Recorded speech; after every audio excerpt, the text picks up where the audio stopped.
I would say the number one goal for any practice round is really to get to know the course, figure out a perfect game plan for when competition starts. There's so many different shots you could hit, there's so many different putts and scenarios. Trust your instincts and your visuals too. I feel like if you find every fairway here, you're ahead of the game.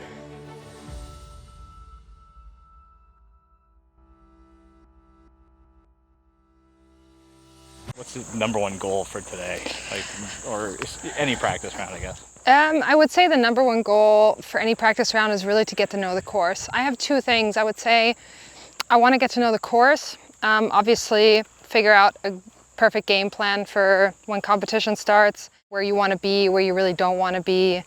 And then it's also kind of a chance for you to work on some things maybe that you're working on in the swing. So this hole, for example, right now with the things I'm working on in my swing, my caddy, my husband, he gets me to kind of do some stuff that doesn't feel comfortable to me in competition. And he says, but today we can obviously, we freewheel it. So he said, try aiming here and having a little bit of a different feel. And so those are the things we kind of try out today. Because I'm not really worried that much about where the ball goes, I'd really just want to see the golf course.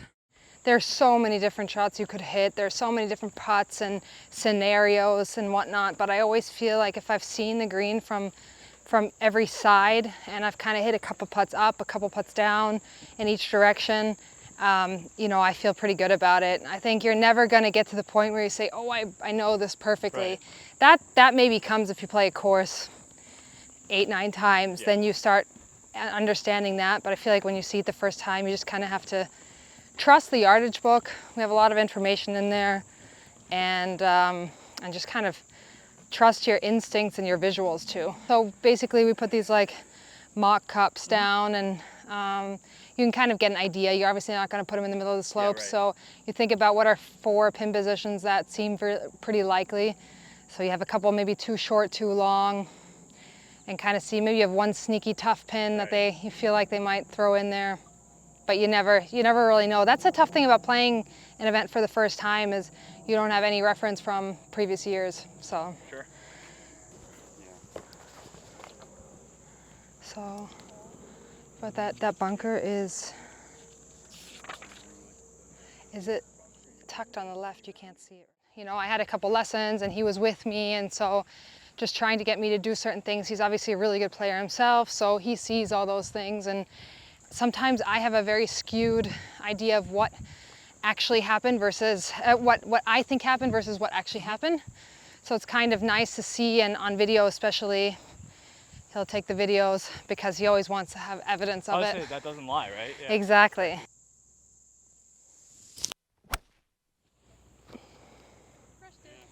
Thank you.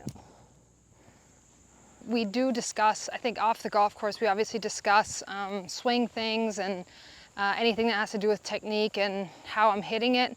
But I think what's important is just not to take, after competitive rounds, not to take any of that home with us, whether it was good or bad. How has your practice routine, everything kind of evolved as you've not just become a mother, but has your emphasis, your priorities changed at all? I feel like you're probably out here a little less. Absolutely, and that's why I think it's so important to find that balance and to say, when I'm on the golf course, I'm on the golf course and I do my job. And when I get off the golf course, golf is over, I'm now mom. But I think that takes a while to get it right. I always think as professional golfers or as professional athletes, you always have the feeling you need to be out there all the time and you need to be practicing, grinding all day. And I think that's what I like about having her, is it's a little bit like when I was in college. I could only allot 4 hours of my day to golf, and then the rest of it was studying.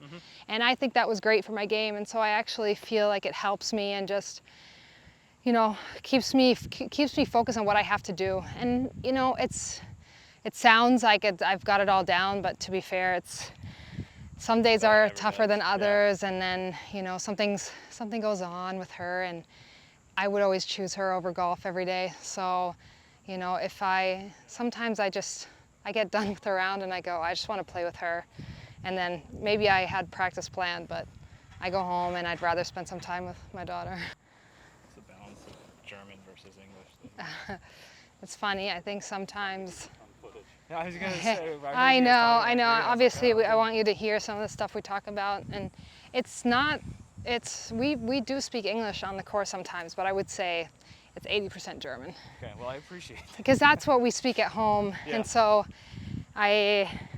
But I figured, I was like, this is not going to be very interesting if all you hear is German Well, between us. yeah. And it is true. We do sometimes just say things in English. So sometimes golf lingo is easier in English. Sure. Yeah. I mean, I gotta imagine a lot of that stuff All comes from here. Yeah, exactly.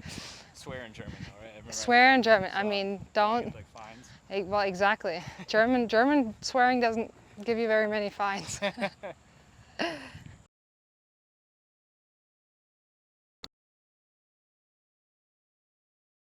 Coming from Scotland, from the British last week, Right. I think it's important to just not overdo it and take it easy.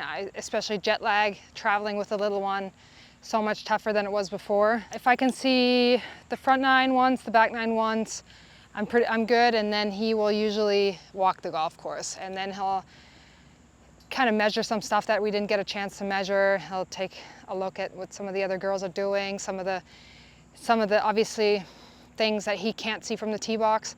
So he'll go up and see where the tee shots land, how far they roll out, things like that. I trust him. You just trust your caddy and you hope that they got it right. If not, you can blame them. Right? And if not, you always blame them. It's never the player's fault. It's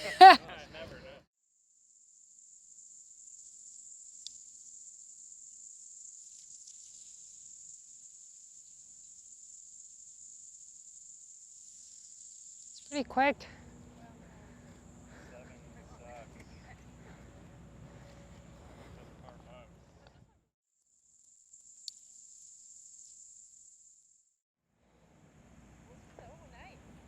Yay! Lots of those. We need lots of those.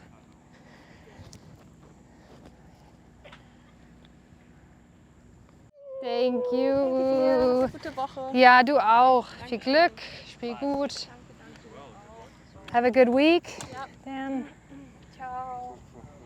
Good being with you Yeah, guys, yeah. Thanks for letting me join. Geht ihr heute? So the Pro-Am party is at Fenway. She just asked me if I'm going, and I'd love to, but it's tough with the little one because we obviously with her, yeah, because about 7:30 is bedtime and about 7 o'clock everything starts, and so those evening events are always tough for me, even though I love Fenway. But the thing is too, I've been a lot. Last one. Yeah. When you think New England golf, what do you think of? My favorite kind of golf. I love New England golf. It's more parklandy target golf, a lot of trees, kind of visually, just my favorite kind of golf. Lush golf courses. My daughter loves it too because the forest is her happy place. So here we are in the middle of the forest.